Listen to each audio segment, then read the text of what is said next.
नमस्कार, मैं पवन कुमार, आपका हमारे यूट्यूब चैनल द गुरु में स्वागत है। आज हम पॉलिटिकल साइंस के एक बहुत महत्वपूर्ण टॉपिक जो आमतौर पे स्टूडेंट्स के समझ से बाहर होता है, इसको हम आसान तरीके से समझाने का प्रयास करेंगे। राष्ट्रपति के निर्वाचन की प्रक्रिया। इस टॉपिक का जो पहले का भाग हम राष्ट्रपति की योग्यता और वेतनमान का वीडियो पेश कर चुके हैं। अगर आपने वह नहीं देखा तो इस वीडियो के नीचे डिस्क्रिप्शन बॉक्स में उसका लिंक है, आप वहां जाकर उसको देख सकते हैं। हम प्रारंभ करें टॉपिक। उससे पहले आपसे निवेदन है कि चैनल को सब्सक्राइब जरूर कर लें, ताकि आगामी जो वीडियो, बहुत महत्वपूर्ण वीडियो हम पेश करेंगे, वो आपके पास जल्द पहुंच जाए। चलिए हम प्रारंभ करते हैं राष्ट्रपति के निर्वाचन की प्रक्रिया। पहले हम देखते हैं राष्ट्रपति का निर्वाचन जो है उसकी जो सामान्य बातें हैं, उनमें सबसे पहले राष्ट्रपति का जो निर्वाचन है ये अनुच्छेद 54 और 55 में इसका उल्लेख किया गया है। इसके लिए एक निर्वाचक मंडल होता है। निर्वाचक मंडल के द्वारा चुनाव होगा। इसमें दोनों सदन, लोकसभा और राज्यसभा के निर्वाचित सदस्य, ध्यान रखना, लोकसभा और राज्यसभा के कौन से सदस्य? निर्वाचित सदस्य। और राज्यों की विधानसभाओं के निर्वाचित सदस्य भाग लेते हैं, यानी दोनों स्थानों के निर्वाचित सदस्य इसमें भाग लेते हैं। चुनाव किस तरीके से होता है? अप्रत्यक्ष निर्वाचन है, यानी प्रत्यक्ष तो हम जो आम मतदाता है वो मतदान करता है, तो वो कौन सा होता है? प्रत्यक्ष। और हमारे द्वारा नियुक्त जो विधायक या सांसद हैं वो अगर मतदान में भाग लेते हैं तो ये हो गया अप्रत्यक्ष निर्वाचन। आगे बहुत महत्वपूर्ण ये जो प्रक्रिया का नाम, ये ध्यान रखना, इनका जो चुनाव है आनुपातिक प्रतिनिधित्व की एकल संक्रमणीय मत प्रणाली। ये ध्यान रखना, कौन सी मत प्रणाली है? आनुपातिक प्रतिनिधित्व की एकल संक्रमणीय मत प्रणाली है ये। इसको हम विस्तार पूर्वक समझाएंगे आगे। और मतदान कैसे होता है? गुप्त मतदान होता है। विजयी होने के लिए कुल डाले गए वैध मतों के आधे से अधिक मत होने चाहिए, यह न्यूनतम कोटा होता है। यानी इसके लिए एक जो कोटा निर्धारित है वो प्राप्त होना जरूरी है विजयी होने के लिए। कार्यकाल 5 वर्ष का होता है। ये दोबारा भी चुनाव लड़ सकते हैं। त्यागपत्र उपराष्ट्रपति को देता है, ध्यान रखना, राष्ट्रपति त्यागपत्र किसे देगा? उपराष्ट्रपति को। उपराष्ट्रपति त्यागपत्र किसे देगा? राष्ट्रपति को। अनुच्छेद 61 में महाभियोग द्वारा हटाने का वर्णन है। महाभियोग से संबंधित बातें हम देख लेते हैं। कब चलाया जाएगा महाभियोग? संविधान के अतिक्रमण का आरोप अगर लगता है तो, और अगर ये लगाया जाता है तो 14 दिन पूर्व सूचित किया जाएगा कि आपके ऊपर महाभियोग का जो है प्रस्ताव लाया जा रहा है। प्रत्येक सदन की कुल सदस्य संख्या के कम से कम 2/3 सदस्यों के बहुमत से पारित हो, यानी दोनों सदनों के जो कुल सदस्य हैं प्रत्येक सदन में अलग अलग, उनके कम से कम 2/3 सदस्य बहुमत से अगर इसको पास करेंगे तो ही महाभियोग से राष्ट्रपति हट सकता है। और आज तक कोई भी राष्ट्रपति भारत में महाभियोग प्रक्रिया द्वारा नहीं हटा, ये भी आप बात है, ध्यान रखिए। इसके साथ पद रिक्त होने पर 6 माह के भीतर नया चुनाव होगा। अगर किसी भी कारणवश से, चाहे उसकी मृत्यु है या उनके त्यागपत्र या महाभियोग के द्वारा अगर वो हट जाता है, तो 6 महीने के अंदर जो है नया चुनाव करवाया जाएगा। जब तक नया चुनाव नहीं होगा तब तक उपराष्ट्रपति जो है वो कार्यवाहक राष्ट्रपति का काम करेगा। नया जो चुनाव होगा पूरे 5 साल के लिए होगा, ये भी ध्यान रखना। जो नया जो चुनाव होगा वो पूरे 5 साल के लिए होगा। अब हम देखते हैं बहुत ही महत्वपूर्ण जो काम है इसका, निर्वाचन की प्रक्रिया। इसमें बड़े आंकड़े के साथ हमने समझाने का प्रयास किया है, आप सावधानी पूर्वक इसको समझें। राष्ट्रपति के निर्वाचन में विभिन्न राज्यों का प्रतिनिधित्व समान रूप से हो और साथ ही संघ राज्यों के मध्य समानता हो, इस हेतु प्रत्येक सदस्य के मत का मूल्य निर्धारित किया जाता है। यानी इसमें ये बात जो क्लियर की गई है कि जो मत डालने वाले हैं यानी सांसद और विधायक हैं, उनके मतों का जो निर्धारण है, यानी उनके मूल्य का निर्धारण कर लिया जाए, जिससे क्या है कि असमानता की स्थितियां न उत्पन्न हो।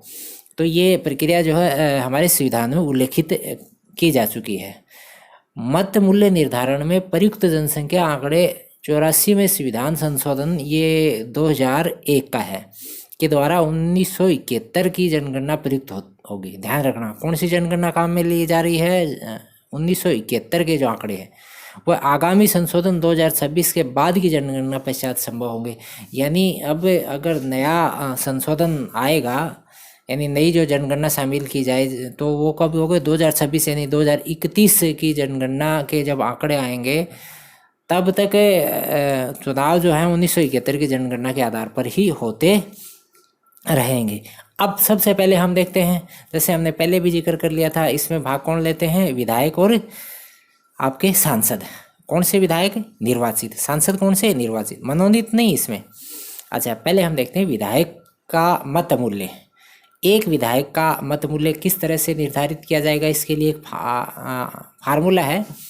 इसमें राज्य की कुल जनसंख्या, जो भी जिस भी राज्य से विधायक बिलोंग करता है उस राज्य की कुल जनसंख्या को डिवाइड करेंगे हम राज्य की विधानसभा के निर्वाचित विधायकों की संख्या से, और फिर हम भाग देंगे इसमें 1000 का।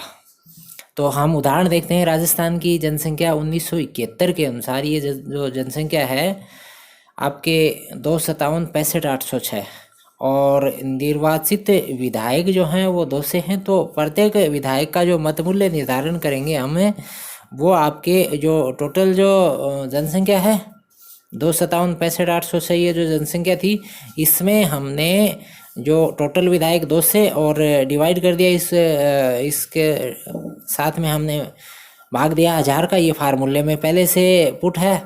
तो हमारे पास जो आंकड़ा जो प्राप्त हुआ 128.82, और हम इसका राउंड फिगर कर दिया 129। यानी राजस्थान के एक विधायक के वोट की वैल्यू कितनी हुई? 129। अब हम देखते हैं सांसद का मत मूल्य, यानी सांसद जो वोट डालेगा उसके वोट की वैल्यू कितनी होगी। संसद के निर्वाचित सांसद का मत मूल्य का जो फार्मूला है उसमें क्या होगा? सभी राज्यों के विधायकों के मतों का मूल्य। जैसे मैंने राजस्थान का बता दिया 129, ऐसे हर राज्य के जो विधायक हैं उनके सभी मतों का मूल्य जो है वो टोटल करके यहाँ आ जाएगा, और इसको हम डिवाइड कर देंगे किससे? संसद के निर्वाचित सदस्यों की कुल सदस्य संख्या, यानी लोकसभा और राज्यसभा के जो निर्वाचित है, मनोनीत हम शामिल नहीं करेंगे, निर्वाचित सदस्य जो है उनसे संख्या से हम डिवाइड कर देंगे। ध्यान देना, इसमें दिल्ली और पांडिचेरी की विधानसभा भी शामिल है। इसमें सभी विधानसभाओं के कुल मतों की संख्या, ये जो है अभी तक के जो आंकड़े हैं, क्योंकि ये तो फिक्स हैं, अभी न तो विधानसभाओं में सदस्यों की संख्या परिवर्तित हुई है न जनसंख्या के आंकड़े परिवर्तित हुए, ये डाटा है, फिक्स है। ये डाटा जो है 5,44,971, और निर्वाचित जो सांसद हैं वो जो आंकड़ा है वो भी फिक्स है 776।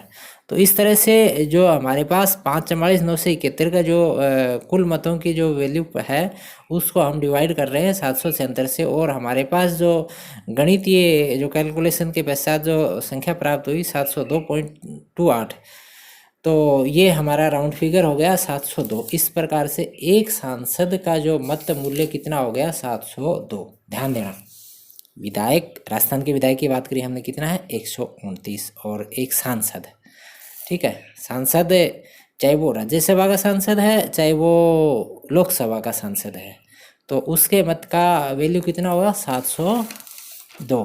तो ये ध्यान देना, जैसे राजस्थान के हमने विधायक का मत की वैल्यू 129 जो निकाली है, ऐसे ही MP के और यूपी के या आपके गुजरात के विधायकों के मतों की जो वैल्यू है वो अलग अलग होगी, क्योंकि जनसंख्या और वहाँ की जो सीटें हैं वो अलग अलग। अब हम देखते हैं मतगणना, काउंटिंग। ये बहुत ही जटिल और एक सिस्टमेटिक प्रक्रिया है, इसको आप बारीकी से समझें। तो इसमें किस तरीके से काम होगा? देखिए, वह उम्मीदवार जो कुल वैध मतों के आधे से एक मत अधिक प्राप्त करता है, यानी 50% से अधिक मत प्राप्त करता है, वह विजयी हो जाता है।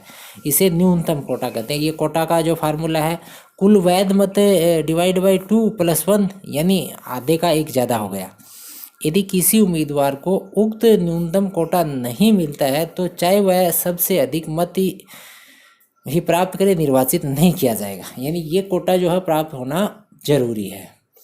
जबकि हमारे यहाँ पर जो चुनाव होते हैं सांसद और विधायकों के, उसमें क्या होता है, जो सबसे अधिक मत प्राप्त कर लेता है उसको विजयी घोषित कर दिया जाता है। उसके लिए न्यूनतम कोटे का कोई फार्मूला नहीं है। अच्छा, अब आगे देखते हैं मतदान कैसे होता है। बैलेट पेपर पर होता है। पहले जैसे स्थानीय स्तर पर जो एमएलए और एमपी का जो मतदान बैलेट पे होता था, तो वैसे अब जो है आपके राष्ट्रपति का जो वोट है अभी भी बैलेट पर होता है। मतदान के समय मतदाता को प्राप्त बैलेट पेपर में उम्मीदवारों के नामों के साथ वरीयता का विकल्प होता है, अर्थात जितने उम्मीदवार खड़े होंगे उतनी ही वरीयता के विकल्प होंगे। यानी जितने हैं, जैसे यहाँ एक हमने नमूना बैलेट लिया है, जैसे ABCD 4 जो आपके उम्मीदवार हैं, तो जिस भी मतदाता के पास बैलेट जाएगा उसको 4 विकल्प मिलेंगे। यानी वो पहले नंबर पे किसे वोट डालना चाहता है, दूसरे नंबर पर किसे डालना चाहता है, तीसरे नंबर, जैसे ये जो हमने दिखाया है इसमें ये जो आपके मतदाता है ये चाहता है कि मैं चाहता हूँ कि बी राष्ट्रपति बने। अगर बी नहीं बनता है तो मैं चाहता हूँ कि ए बन जाए, और ए भी नहीं बन पाता है तो मैं चाहता हूँ कि डी बन जाए, और डी भी नहीं बन पाता है तो मैं चाहता हूँ सी बन जाए। तो इस तरह से वरीयता का निर्धारण इसमें होता है। अब हम देखते हैं आगे। यदि प्रथम वरीयता की मतगणना में किसी भी उम्मीदवार को न्यूनतम कोटा नहीं मिलता है तो दूसरी वरीयता की मतगणना प्रारंभ करते हैं। ध्यान देना, पहला जो चरण है उसमें अगर न्यूनतम कोटा नहीं मिला किसी को भी, यानी 50% से एक ज़्यादा, तो हम दूसरे चरण की जो आपकी गणना है वो प्रारंभ करेंगे। दूसरे चरण की मतगणना में उस उम्मीदवार को मुकाबले से हटा दिया जाता है जिसे प्रथम वरीयता की मतगणना में न्यूनतम मत मिले। यानी अब दूसरे चरण में क्या काम होगा, जिसको पहले चरण में सबसे कम वोट मिले थे उसको हटा देंगे कि भाई अब इसके तो जीतने की कोई गुंजाइश नहीं है, उसको जो है दौड़ से हटा दिया जाएगा। हटाए गए उम्मीदवार के मतपत्रों, यानी जिसको हटा दिया गया है, तो हटाए गए उम्मीदवार के मतपत्रों के द्वितीय वरीयता के मतों की गणना की जाती है तथा उसे अन्य उम्मीदवार द्वारा प्राप्त प्रथम वरीयता के मतों में जोड़ दिया जाता है या हस्तांतरित कर दिया जाता है। तो इसमें क्या होगा, जो प्रथम चरण में जिसको सबसे कम वोट आए उसके मतपत्रों को हम हटा देंगे, उनके मतपत्रों के दूसरी वरीयता जो भी है उस वरीयता को देखा जाएगा कि इन्होंने दूसरे नंबर पर किसको राष्ट्रपति बनने की ख्वाहिश रखी है, तो उस वरीयता को दूसरे चरण की काउंटिंग के रूप में लेके और संबंधित के अकाउंट में उसको ऐड कर दिया जाएगा। यानी पहले चरण में जो उम्मीदवार सबसे कम वोट लाया था उसके वोटों को ट्रांसफ़र कर दिया, इसको बोलेंगे हस्तांतरण कर दिया। जो हमने पहले बताया था ना कि एकल संक्रमणीय मत प्रणाली, यानी मतों का संक्रमण। अब हम देखते हैं आगे। यह प्रक्रिया उस समय तक चलती रहती है जब तक कि किसी एक उम्मीदवार को न्यूनतम कोटा प्राप्त नहीं हो जाता है। यानी किसी भी उम्मीदवार को न्यूनतम कोटा जिस भी स्टेज पे प्राप्त हो जाएगा वहाँ जो है काउंटिंग रुक जाएगी, और जो न्यूनतम कोटा व्यक्ति प्राप्त कर लेगा वह विजयी हो जाएगा। हम एक उदाहरण के द्वारा समझते हैं इसको। एक एग्जाम्पल लेते हैं। ABCD 4 उम्मीदवार हैं, कुल मत भार दिया है 1,40,000। अब हम पहली वरीयता की काउंटिंग प्रारंभ कर रहे हैं। तो इसमें जो A को 30,000, B को 20,000, C को 40,000 और D को 50,000 इस तरह से वोट प्राप्त हो गए। अब आगे चलेंगे, क्योंकि यहाँ पर क्या हुआ, अब हमको न्यूनतम कोटा देख लेना है। तो इसमें क्या होगा, आपके 1,40 में इसका आधा किया और एक जोड़ दिया तो क्या हो गया 70,001 वोट। यानी इतने वोट हमको यानी किसी भी उम्मीदवार को प्राप्त हो जाएंगे तो वो विजय हो जाए। यहाँ पर यह न्यूनतम कोटा किसी को भी नहीं मिला आता है। अब मतों का स्थानांतरण जरूरी है। यहाँ उम्मीदवार बी जिसे सबसे कम वोट मिले उसके मतों का स्थानांतरण होगा। माना बी के 20,000 वोट है, जो सबसे कम है पहले चरण के मतों का। द्वितीय वरीयता पर ए को 5,000, सी को 10,000 और डी को 5,000। यानी इस तरह से उनकी दूसरी वरीयता देख ली, और जो बी वाले मतपत्र थे उनके अंदर दूसरी वरीयता देखी, तो वो इस तरह से हमको प्राप्त हुई। इन मतों को ए सी डी, बी तो हटा ही दिया, ए सी डी के प्रथम वरीयता के मतों में जोड़ देंगे, तो ए के पास कितने हो जाएंगे 35,000, सी के पास 50,000 और डी के पास 55,000। अभी भी किसी भी उम्मीदवार को न्यूनतम कोटा यानी 70,001 नहीं मिला है। यानी अगर ये कोटा अभी भी नहीं मिला है तो प्रक्रिया आगे जारी रहेगी। दूसरी गणना में न्यूनतम स्कोरर ए के प्रथम गणना के 30,000 मत हैं। अब हम आगे वाली जो गणना है उसमें एक चीज़ और देख रहे हैं कि जो स्टार्टिंग में जो ए के पास कितने थे 30,000, माना इन मतों में दूसरी वरीयता के मत जो हैं वो हम चेक करेंगे। अब इसमें सी को 11,000 और डी को 19,000, इन मतों को दूसरे चरण की गणना में जोड़ देंगे। यहाँ पर देखो सी और डी बचे हैं, तो दूसरे चरण तक सी के पास कितने थे 50,000 और डी के पास 55,000। तो ये जो तीसरे चरण के जो वोट हैं 11,000 और 19,000, ये जोड़ने के बाद में सी के पास हो गए 61,000 और डी के पास हो गए 74,000। और इस प्रकार डी जो है वो राष्ट्रपति निर्वाचित हो गया, क्योंकि न्यूनतम कोटा कितना था 70,001, उसको डी ने प्राप्त कर लिया और डी जो है विजेता हो गया, यानी राष्ट्रपति निर्वाचित हो गया। एक एग्जाम्पल और ले लेते हैं हम, दूसरा एग्जाम्पल। इसमें भी ए बी सी डी 4 उम्मीदवार दिए हैं। कुल प्राप्त वैध मत हमने लिए हैं 2500, और इसके लिए न्यूनतम कोटा 2500 डिवाइड बाई 2 + 1 1251 मत यानी होने चाहिए। अब हम पहली वरीयता के मत देखते हैं। ए को मान लो प्राप्त हुए हैं 950, बी को 700 और सी को 500 और डी को 350। अब यहाँ पर क्या हुआ, किसी को भी न्यूनतम जो कोटा है 1251 नहीं मिला, तो आगे जो है वो गणना जारी करेंगे। अब यहाँ क्या हुआ, डी के सबसे कम यानी 350 मत हैं, इसे बाहर करते हुए इसके 350 मतपत्रों में द्वितीय वरीयता के मतों की गणना होगी। अब माना कि 350 में द्वितीय वरीयता पर ए को 50, बी को 100 और डी को 200 मत मिले हैं। तो अब नए जो वोट कितने हो गए, ए को जो पहले थे उनमें से 50 जोड़ दिया 1000 हो गए, बी के पास पहले जो थे उसमें 6 जोड़ दिया 800 हो गए, सी को पहले जो थे उसमें 200 जोड़ दिया 700 हो गए। अब यहाँ पर भी क्या हुआ, यहाँ पर भी न्यूनतम कोटा प्राप्त नहीं हुआ, यानी मैक्सिमम 1000 ही है, और चाहिए अपने को कितने 1251। अब क्या होगा, अब आगे प्रक्रिया चलेगी। अब यहाँ पर क्या किया, सी को स्पर्धा से बाहर करके इसके 700 मतपत्र में द्वितीय वरीयता के मतों की गणना प्रारंभ करेंगे। अब यहाँ पर न्यूनतम किसके पास थे, सी के पास थे, इसको हटा देंगे दौड़ से, तो इसके जो मत हैं इनको ट्रांसफ़र करेंगे। इसके लिए क्या होगा, माना सी के 700 मतपत्रों में जो द्वितीय वरीयता पर ए जो है वो आपके है 200, बी है 500, और इस तरह से नए मत कितने हुए, ए के पास 1000 तो पहले थे और 2 से 1200, और बी के पास 800 पहले से थे, 500 यानी 1300 हो गए। अतः क्या हुआ, बी के मत जो हैं 1300 हो गए, जो न्यूनतम कोटा से अधिक हैं, और इस तरह से बी जो है वो विजयी हो गया है, यानी निर्वाचित हो गया। तो ये जो प्रक्रिया है बहुत ही जटिल प्रक्रिया, इसको आप एक बार कागज़ पेन लेके जैसे विज्ञान और गणित को समझते हैं इस तरह से आप समझिए। हम आगामी वीडियो के द्वारा इसका एक मॉडल प्रस्तुत करने का प्रयास करेंगे, जिसके अंदर हम कुछ मत तैयार करके और उनकी जिस तरह से रियल काउंटिंग होती है उस तरीके से बना के और इसको आप तक आसानी से समझाने का प्रयास करेंगे। तो आप चैनल को सब्सक्राइब ज़रूर कर लें। मैं 1 या 2 दिन बाद में इसका अगला जो वीडियो तैयार करूँगा वो आप तक शीघ्र पहुँच जाए।